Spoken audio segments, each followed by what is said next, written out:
Hey everyone, Brandon here at Slacker, and doing a little break-in testing today on a 997.1 3.6 liter to 4.1 liter upgrade.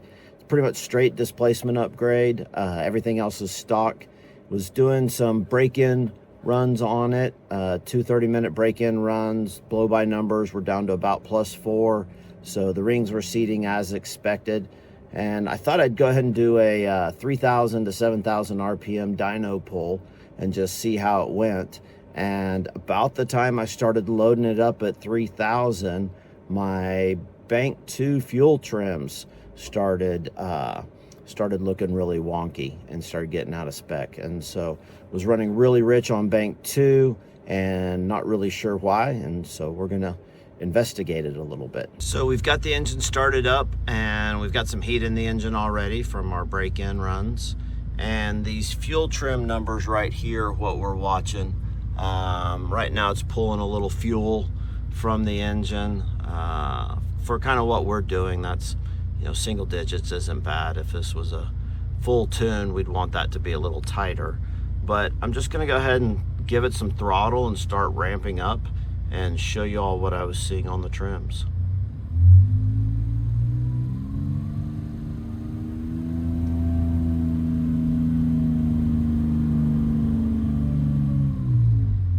So as you can see, the Bank 2 is getting really rich, and so the ECU is trying to pull a lot of fuel to keep those lambdas down in the closed loop system, and we need to figure out why. So whenever something doesn't make sense, the first thing we do is roll in our Picoscope cart, and this is kind of like our mobile ICU unit for engines. And here I've gone ahead and back probed, which is essentially sticking a pin into the back of a connector in such a way that we're not damaging the wire, we're just merely picking up the signal. And I've back probed injector 4, along with coils 4, 5, and 6. And so we'll get some data on these and see if this gives us any insight into what's going on. Okay, so here's what it looks like. Each of those lines where it jumps up is one firing or cycle of in the case of the blue, that's our injector. And then yellow, green, and red are our 3 coils. And so I'm just going to zoom into a few firing events.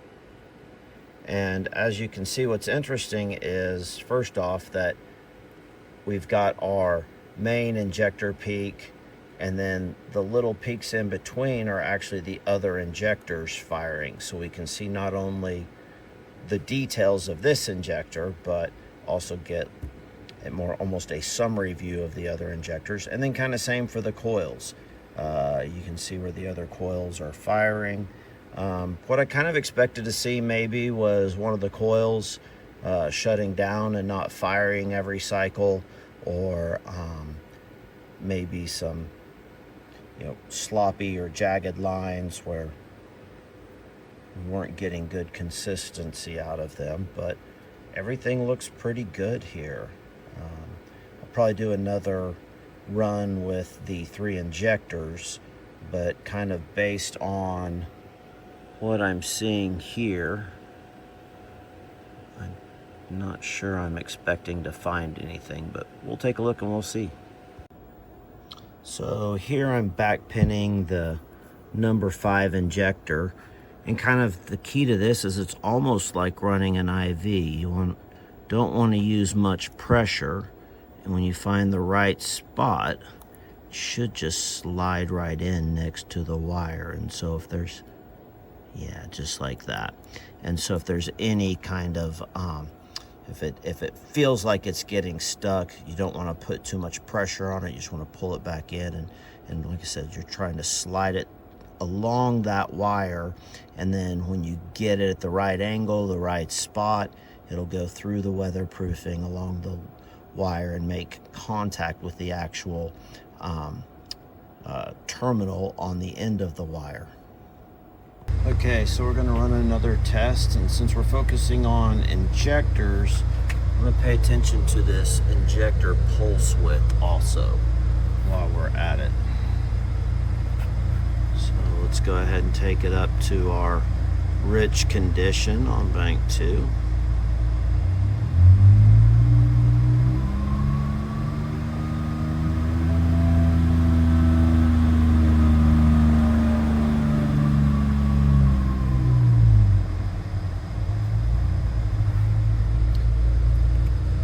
And then I can go ahead and stop it and go back and check when it got really rich.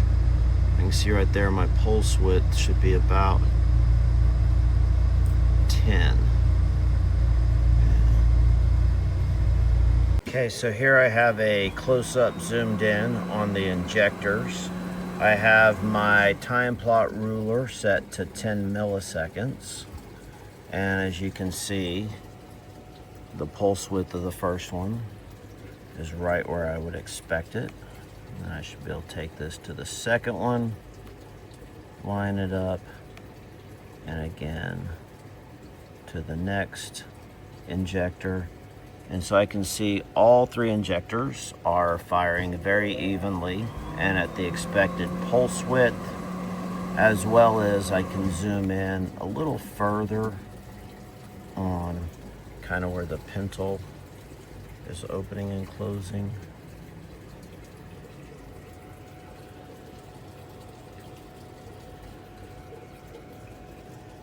I'm seeing good consistency out of all the injectors. Now then, we did test these before we put them in the engine, and so didn't really expect maybe to find anything there, but this confirms that they are operating properly. Well, I really thought we'd find something there, but moving on, next step is to go ahead and check the plugs for any signs of black speckles that would indicate potential knocking or just any discoloration or unevenness or from unburnt fuel or oil. And plugs look really clean and good, so whatever the trim issue, it seems the ECU is making up for it and that we're burning clean.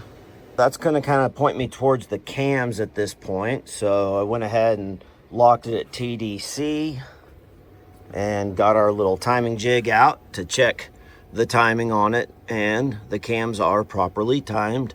As you can see, we draw a little one side of it, the half moon side. Makes it really easy whenever you pull the caps to see which bank is in time and which bank is 360 degrees out.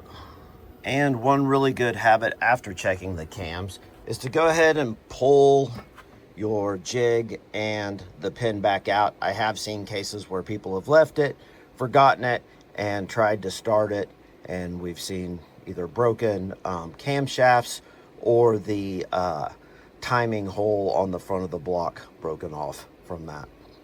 So after checking the wiring on the dyno and ensuring that it was good, now we're going to test the sensors. And the easiest way to test a cam sensor is just check continuity between pins 1 and 2, which is the ground and the signal wire.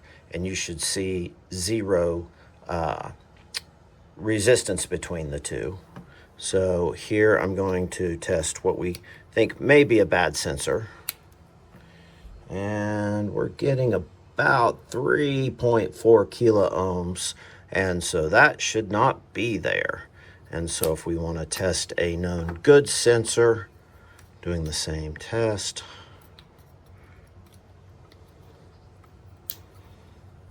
As you can see, there's 0. So this sensor has gone bad. We don't see many of those actually out of the last, say, 62 engines. This is only the second one we found, but it's still probably a good idea. We'll add this resistance check to our process in the future just to save any additional hassle. Okay, so we've got the cam sensor replaced. We've got a little heat in the engine. Let's go ahead and give it a little rev under some load. We're going to be watching these 2 trim values right here. Make sure they stay reasonably close to each other.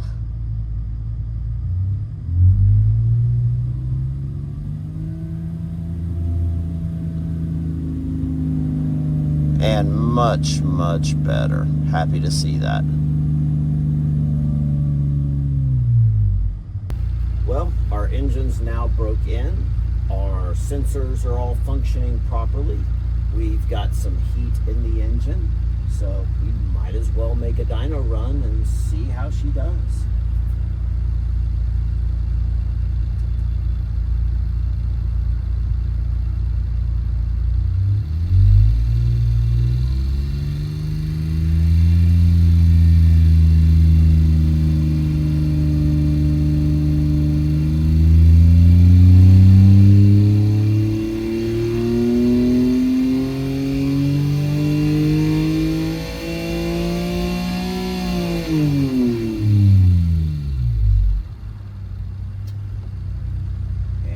Results are in, and 385 max horsepower and 344 max torque with our beautiful Porsche flat torque curve.